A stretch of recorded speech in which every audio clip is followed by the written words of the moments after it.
Our Prophet sallallahu alayhi wa sallam has told us every single good thing that we can benefit from.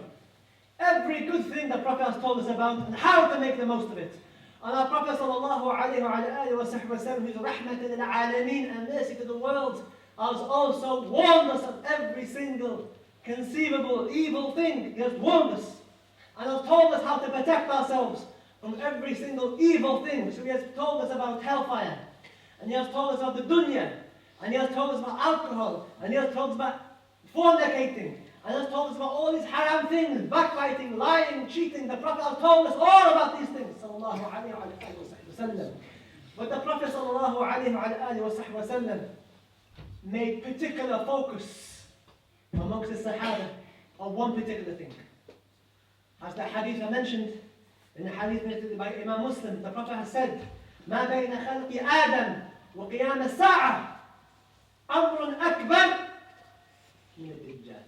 The Prophet has said in the hadith Sahih, narrated by Imam Muslim, that from the beginning of time, from the creation of Adam, the first man, until the rising of the hour, from the beginning of time to the end of time, there's no greater affair, nothing greater, nothing more huge than this thing called, or this man called Dajjal.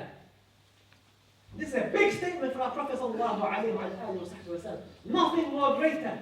Amrun akbar, the Prophet has said. A greater affair from the beginning of time to the end of time than the appearance of Dajjal. This is our Prophet sallallahu alayhi wa sallam. لا ينطق عن الهوى. He's not talking from his hawa, from his lower nafs. He's not talking abath.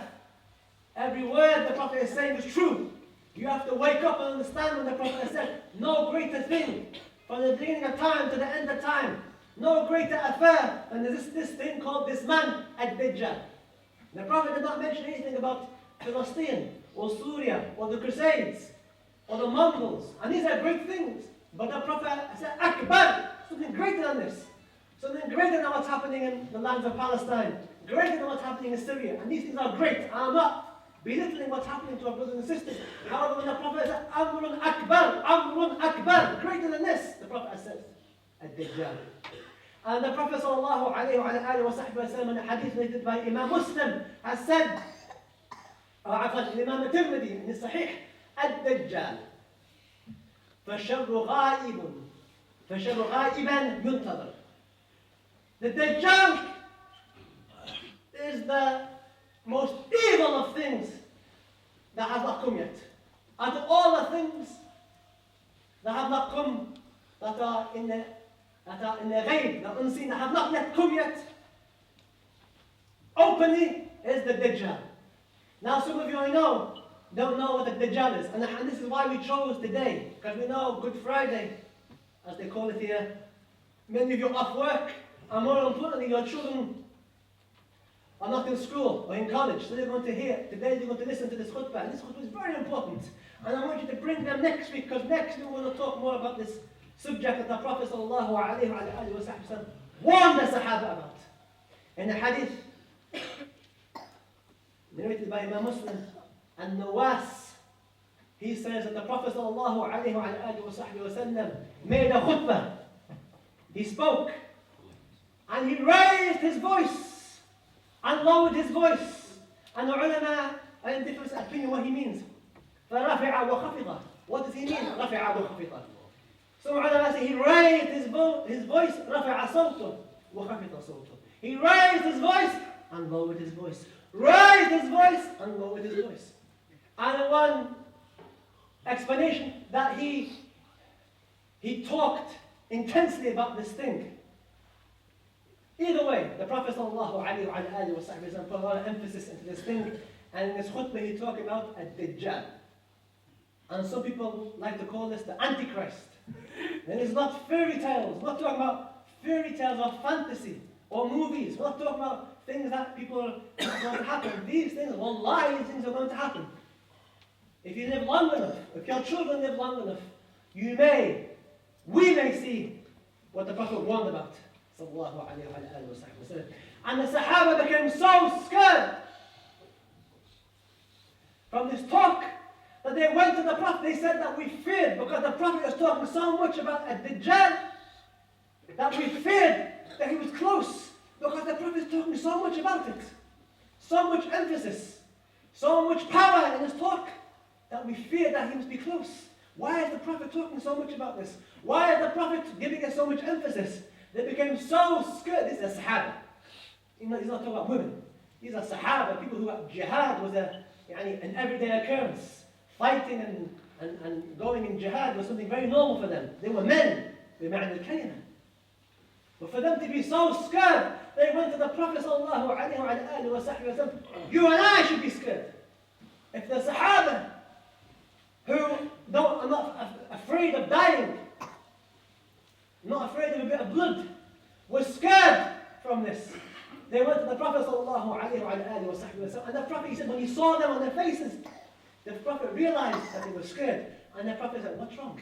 And they told him, Ya Rasulullah, we're scared from what you've told us. And the Prophet said, if he, Dajjal, if he appears, and I'm with you, فَأَنَا حَجِيجٌ, I am the one that's going to stand up for you. I'm going to defend you. Sallallahu alayhi wa sallam. وَلَكِنْ he's gone. Sallallahu alayhi wa sallam. And then he said, and if I'm not with you, then every man for himself. Every person has to protect himself. And next week we're going to talk about this. How you can protect yourselves. Inshallah ta'ala. What's this thing? A Dajjal. What's this thing? A Dajjal. What's this? Is it a man? The ulama and the hadith have said it's a man. What's so important about a man? How dangerous can a man be? A man from amongst men. In the hadith narrated by Imam Muslim, the Prophet ﷺ was sitting in a gathering. He gathered the people and he prayed with the people. And then after he prayed with the people, he told them, all of them, "Alzimu makanakum." Don't move from your place. Nobody move. And he sat down, sallallahu alayhi wa sallam, and he said, do you know why I've told you to wait? Do you know why I've kept you? I'm not here to waste your time. I'm not here to frighten you. I'm not here to give you a wa'd. Sallallahu alayhi wa sallam, وهو حق بذلك. However, today, Tamim al-Dari, he was a Christian. He came to me today and he became Muslim. And he told me something. He told me a story that happened to him, an event that happened to him that made him become Muslim. And I'm going to tell you what. I'm going to tell you what he told me. Because it's yuwafiq, it corresponds to what I've told you. And he begins, he says that Tamim and 30 of his tribe were on a boat, on a ship. And they went out on the ship. And for 1 month, the waves took them here and there. And we know that when the waves can be quite harsh, the boats can capsize, like in Korea. That happened yesterday. And they became, for 1 month, they were scared. And eventually the boat, by the decree of Allah Azza wa Jal, was brought to an island. And they went into a small boat that was connected to their boat, a lifeboat. And they went to the island. And in one hadith in Sahih Muslim, they went to find some water. And when they got to the island, they found this beast. That's all they could describe as a beast. Dada. With so much hair that Tamim said, I couldn't tell the front from the back. Is it the front? Is it the back? They've never seen anything like this before. So much thick hair. And they became scared because they'd never seen anything like this before. And they said, Wayhaki, Menanti, woe to you, what are you? And it said, or she said, I am this thing, or I am a jassasa. I am this thing called a jassasa. And a jassas in Arabic is that which you justice, that which spies, which takes information. Wallahu ta'ala a'lam, the exact nature. But it described itself as being a spy. And then they said, what are you about? And then it said, don't worry about me. There's a man on this island here. He's in a monastery. And he's waiting to hear about you. He's very excited to hear about you. He wants to know about you. The news you have, he wants to hear about it. Which is interesting because this means that this beast knows about these Muslims. Or that these people are going to be Muslim. Otherwise, how would they have known? So then, and then it mentions the name, this man. And it mentions the name. And Tamim becomes scared and he runs. Because he fears this is a shaitan, a devil. And they run. And they head, and they find this structure, this building, a monastery, and they go in. And what do they find? They find this regiment Azim, this man of great build. And what's he doing? He's chained. His arms are chained to his neck. He's shackled. His feet are shackled and chained with metal. And he can't move. And when they see this man all tied up, shackled up, imprisoned, they say to him, Wayhaka, man anta? Woe to you! What are you? What's going on here? And they said, don't worry about me. I'm going to tell you about me. But first of all, I've got some questions for you. These people already know. He already knew. And he said, tell me, I have 4 questions I want to ask you. First question, who are you? Where are you from? And Tamim, he said, we are from the Arabs, from Arabia, from the Hijaz, and we're on a boat, and we came here, and we were shipwrecked, and we got to this island, and we found this beast with hair. We couldn't tell the front from the back, and we asked it questions, and he wouldn't answer. And he told us, Mushtaq, you are desirous to know about us. Then he said, this man who's chained up, can't move. He then says, tell me about the trees, the date palm trees. And they set in place. Are they giving fruit? And they answered. And he said, tell me about a particular lake in Sham. And they told him about this lake. He said, tell me about a particular spring. All these things he wanted to know about. And when they told him, yes, these things exist. Yes, these things are there. Yes, there's water here. Yes, the trees are having dates. Yes. Why are you asking these strange things? What's so important about these alamat, these signs? He then says, tell me about Al-Nabi. Tell me about the Prophet who can't read or write. Subhanallah, how did he know? He's been on this island for many years. And some ulama say for centuries. And they tell him, yes, there's the Prophet Muhammad, there's a man claiming to be a prophet to come out. And he is calling people to Islam. And he came from Mecca and went to Medina, out of the Tayyibah. And then he said, this man who's tied up, he said, tell me, do the Arabs fight against him? And he said, yes, the Arabs are fighting against him right now. They're fighting against him. And he said, tell me, how does he deal with these Arabs? And he said that he's overcome them. He's won them. And they now are submitted to him. And then he said something interesting, this man. This man who the Prophet ﷺ warned us about. This man who's already been born, already exists. This man says, I'm going to now tell you about who I am. And he says, I am Al-Masih al-Dajjal. I am the one who will come out towards the end of time. I'm going to tell you about me.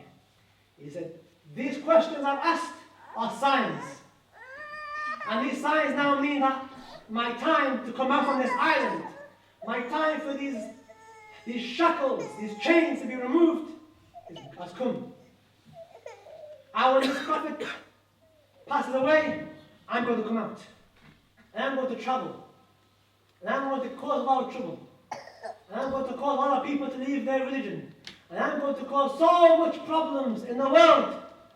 No evil the world has seen before me or after me. And it tells them, and they're shocked. This man chained up, how is he going to do all this? And he tells them, that I'm going to enter every single qaryah, every single village, city. I'm going to spend 40 days in every city, every village. I'm going to ruin them. Either they listen to me, or I'm going to ruin them. Either they listen to me and believe that I am a God, which that's what he's going to claim, or they're going to die. And he tells them, except for 2 places I can't go in. Mecca or Medina. These 2 places I can't enter. Why? Because there's angels. Yahzuna. Angels have hirasa of this place. They're guarding Mecca and Medina. And he says he tries to get in. And the angel comes out with a sword to stop him and he can't get in. And he says that all the roads to Medina are blocked with angels. I can't get in. But don't think that people who are going to Medina will be safe. Because as we're going to find out next week, inshallah ta'ala, even the people in Medina won't be safe from a Dajjal. So the point of the khutbah is that when the Prophet sallallahu alayhi wa sallam heard what Tamim had said, and it corresponded to what he had warned the Muslims, he told the Muslims, look, this man, he wasn't even a Muslim, he went to this island and he saw what I'm telling you about. And now he's Muslim. His reason for becoming Muslim is what he saw. So it's a Dajjal, this Antichrist. And inshallah, I'm going to leave him with one sign of this man. And before this man appears, and understand, this is not fantasy. This is not some Hollywood movie. This is not any Lord of the Rings. Not some fantasy tale. We're not telling you some nice story. This, wallahi, is going to happen. If you live long enough, and if your children live long enough, and the ulama have said that the signs of Qiyamah, the signs at the time, all are minor signs. There's minor signs and major signs, all are minor signs. Every single minor sign has happened. Nothing left. Only the major signs are left. What are the major signs of the end of time? The major signs are the appearance of Al-Mahdi in the Hadith Sahih, the appearance of Dajjal, that we just talked about, and we're going to talk about next week, inshallah ta'ala, and the coming down of Sayyidina Isa, Jesus alayhi salam. Jesus will come down to us at the time, and we'll find out next week, inshallah, he's going to kill a Dajjal. No man, no government is going to kill or harm this man who is a Dajjal. Very important. Protect your families. Again, wallahi, this is not fairy tales. Read the hadith. The Prophet warned the Sahaba about this. No greater evil from the time of Adam, from the beginning of time, to the end of time. No greater evil than him. How can we protect ourselves? Come back next week, inshallah ta'ala. And we're going to tell you how to protect yourselves and your wives and your children. The Prophet sallallahu alayhi wa sallam didn't leave us. The Prophet didn't leave us like this, with nothing, with no lifeline, with no guidance, sallallahu alayhi wa sallam. Rahmatan lil-alameen, wallah. This is why he's called Rahmatan lil-alameen. He told us things. And the Prophet said in the Hadith Sahih, no prophet before, except that he has told the people about this Dajjal, about this Antichrist. Every single prophet, Musa, Ibrahim, Isa, Harun, all Nuh, all the Anbiya have warned their people. There's going to come a time. There's going to come a man. He's going to do this. He's going to do this. And if you're still unsure of what the big deal is, you come back next week and I'm going to tell you what the big deal is. Because this man is going to mislead. The Prophet has said people are going to go to him and they're going to think themselves strong. We're Muslim. He's not going to fool us. And they're going to go and he's going to trick them. He's going to have power over the heavens, over the earth. He's going to make people appear as if they're coming alive from the graves. He's going to make it rain. He's going to make the earth grow. And people who don't listen to him, he's going to have imsak. He's going to restrain the weather. He's going to control the weather by the permission of Allah. Control food by the permission of Allah. And people are going to starve. And he's got one thing. Either you come believe in me that I'm a God, and I'll give you food. I'll give you water. SubhanAllah. What hope? What hope are people having if you can't get them to pray Fajr? If he was to appear now, and he's kept all the food, kept all the water, you've got all the Muslims who believe in La ilaha illallah Muhammad Rasulullah. How many are going to last if he was to appear? He's going to appear. La shak. Our Prophet was not lying, sallallahu alayhi wa sallam. Inshallah ta'ala, next week, inshallah, we're going to talk more about this. Bring your wife, bring your children. Bring your children to listen to the khutbah. Let them, get them out of the bed. What are you going to do in bed? Get them out. Bring them to the khutbah. Say, come and listen to this. The Imam is talking about something that may not come in my life, but will have more chances of coming in your life. You have to come and listen to what he has to say. Bring the children, inshallah ta'ala. And for those who can't come, it's been recorded. And alhamdulillah, for those who are at home, who are sick, or can't come, or for the women, or for the men who, ashbab and nisa, who can't come, they can hear it outside, inshallah ta'ala. And maybe some of the people who are not Muslim can hear what I'm saying. Because this is coming to every single man, woman, and child. The greatest fitna that has ever come down this ummah is a Dajjal. The Prophet warned us about him, sallallahu alayhi wa sallam. And that's why we're talking about this in his khutbah. And that's why we chose this day, inshallah ta'ala. Inshallah ta'ala. We're going to see you next week, inshallah, to talk more about this, inshallah ta'ala. Because wallahi, I'm not wasting my time. I have children, you have children. We've got families. I need more to come. And the ulama have said, millions of Muslims are going to leave Islam. The hadith indicates many people are going to leave Islam and follow him. He's going to trick so many people. And they're going to leave their religion. So if you're leaving Fajr, if you're messing around with girls, if you're doing drugs, if you're not behaving, if you're not praying a 5 salah, if you're a Ramadan Muslim, or a Jum'ah Muslim, or even worse, a Eid Muslim, what hope are you going to have when he comes? And he's coming. And he's waiting to come out. Inshallah ta'ala, this is something something that's already been decreed.